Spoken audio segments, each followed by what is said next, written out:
A royal mistake in a beauty pageant won't soon be forgotten. I will take responsibility for this. It was my mistake. It was on the card. Sorry, Miss Columbia. After being named Miss Universe last night, Steve Harvey admitted that he announced the wrong winner. Miss Philippines had actually won the crown. Harvey's blunder quickly went viral, so he wondered, why do we enjoy seeing others make mistakes? Good question. Heather Brown joins us right now. You know, Heather, this story was everywhere. Yeah. It had all kinds of things that people just love to talk about. They did. I mean, first they had the Miss Universe pageant, all the mystique and the fantasy surrounding that. Then you have this live TV aspect, a huge mess up, a big drama when everything we see is really so scripted these days. But ultimately you have what's a very well-researched psychological phenomenon that's rooted in both competition and envy. Is Colombia.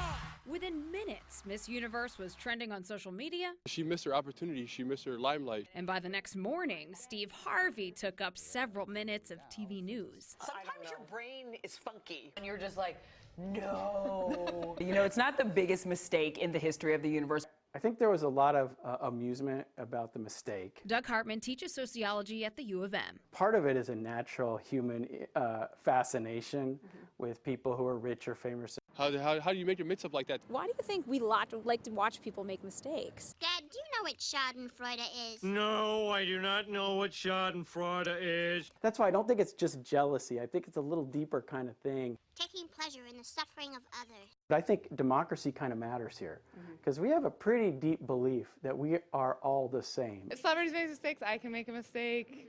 You know, and it's kind of a hilarious mistake. We take a little pride or a little satisfaction when they get brought down because it kind of reminds us that, hey, or reminds us to remind them, you're not so great. You're not that much better than the rest of us. Who do you feel the worst for? Horrible for her, personally. I'd say the host, Steve Harvey. But we like Steve Harvey. Yeah. You know, it's not like he raised the price of a drug to $750. Right. I have to apologize.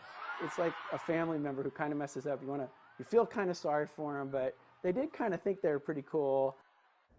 This doesn't just happen with celebrities. It's been researched among children, even co-workers, and if they have competition that exists there. But researchers say you can also feel empathy, even if you snicker a little when someone messes up. So we're not entirely evil monsters. We can feel both feelings at the same time. And there were a lot of mixed feelings about that there were thing. about Oh my that. goodness. For sure.